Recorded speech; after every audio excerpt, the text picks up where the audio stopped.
Nothing feels better than being in a 1v3 situation in Apex and coming out on top. For most players, these clutches are rare, and when you're able to pull them off, you feel on top of the world. But what if I told you that you could train yourself to pull these off all the time? What's up, guys? It's Valued, and today we're going to talk about the most valuable real game practice that you can give yourself by playing no-fill trios.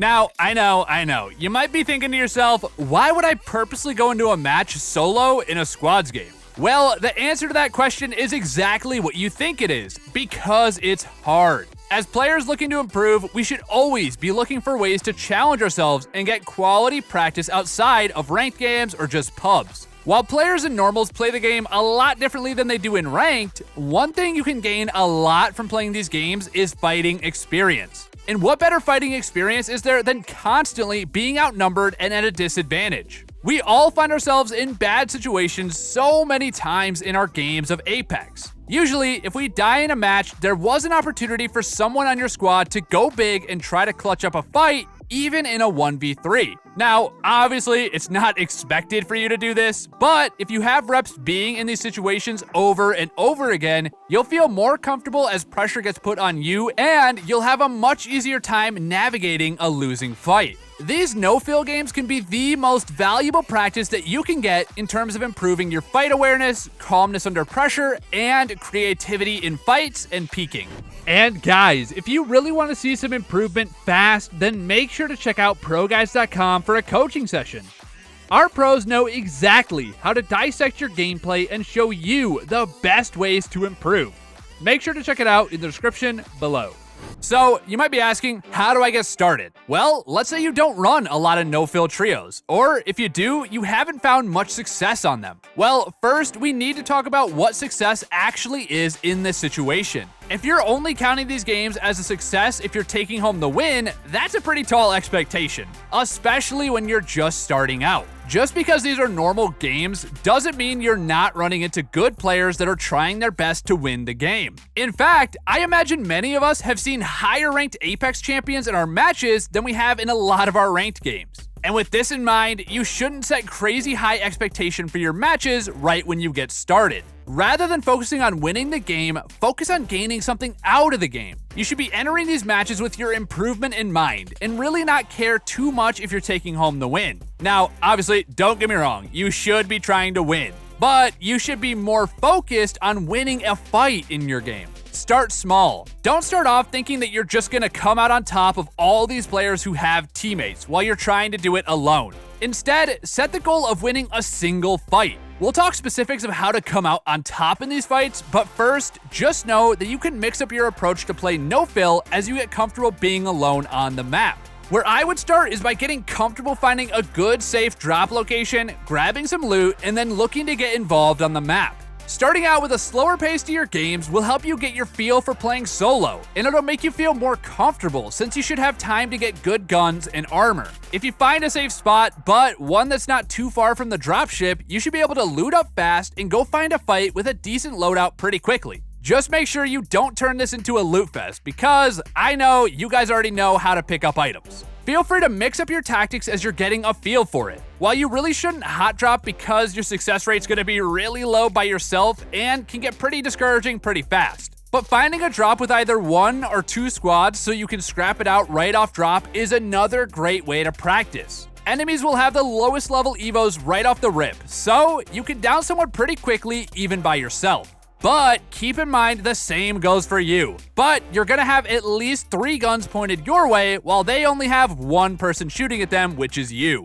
And lastly, if you're looking for some later game practice, you could find a really safe drop, loot up to your heart's content, and then make your way into fighting the remaining 10 squads or so. Just remember, in normal matches, a lot of squads are gonna die off early. And with your goal here to be getting as many reps as possible, make sure you don't spend too much time just running around the map looting. At the end of the day, we're all pretty good at looting. Now, if you spend 15 minutes in a game looting just to get instantly killed by the first squad you meet, this can feel really bad and doesn't give you the practice that you're looking for. 9 times out of 10, it's just better to get those safe drops and instantly look to get into a fight. And if you're coming out on top in these fights, you'll naturally make it to the later stages of the game, and that's when you know you're ready to take on 3 enemies with purple and red evos. Alright guys, so regardless of what stage of the game you find yourself in, there's a certain playstyle that needs to be adapted in order for you to find success in your no-fill games. The overall theme of that playstyle is to stay mobile.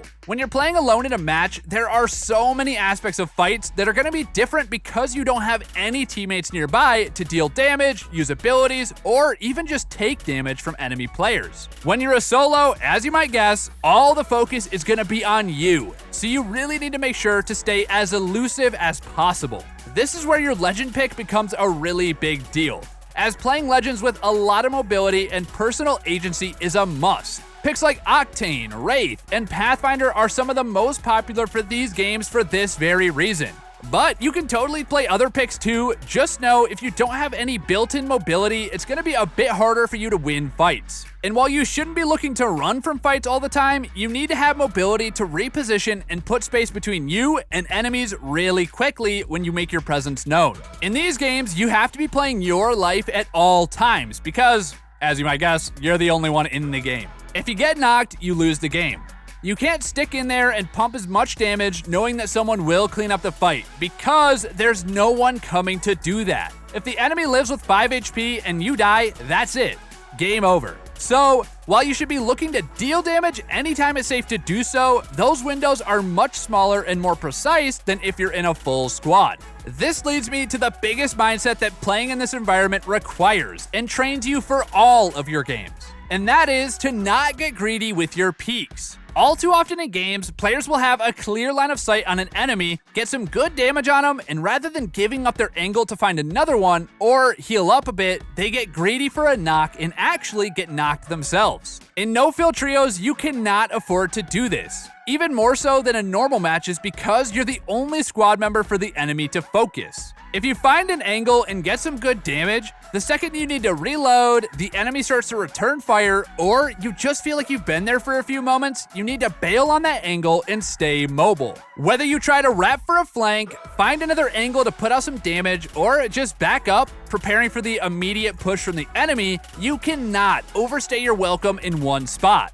The key to finding success in these games is to not allow yourself to get surrounded or ganged up on. You're trying to split up enemy squads any way you can, manipulating their line of sight so that you can find one-on-ones as often as possible. And this is how these high-level players manage to pull off 1v3s so often. It's not that they're gunning all 3 players at once, they're splitting them up and taking them on one by one. And this is the #1 tactic for finding success in these games. So, let's break it down. While everything we're talking about today is training, that's not the training we're talking about here. Training refers to what we just touched on, constantly breaking line of sight with enemies, forcing them to chase you and then get them split up. This is a must-know skill for Apex, but it's especially highlighted in these no-fill trio games. And this is much easier to pull off if you're playing a mobile legend like we talked about earlier, but it can totally be pulled off regardless of what legend you're playing. The key here is that you aren't just running from enemies and hoping they follow.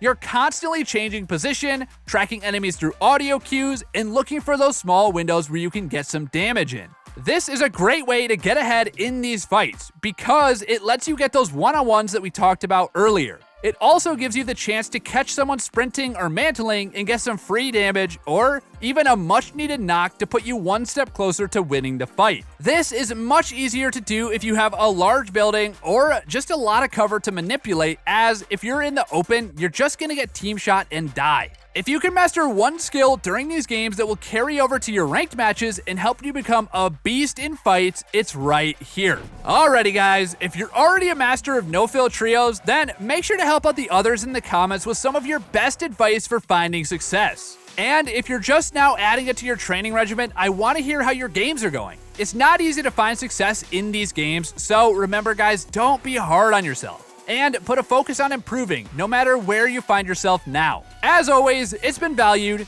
Make sure to leave a like if you enjoyed the video, and drop a sub if you want to see more content like this going into Season 11. Anyways, I'll catch you guys in the next one.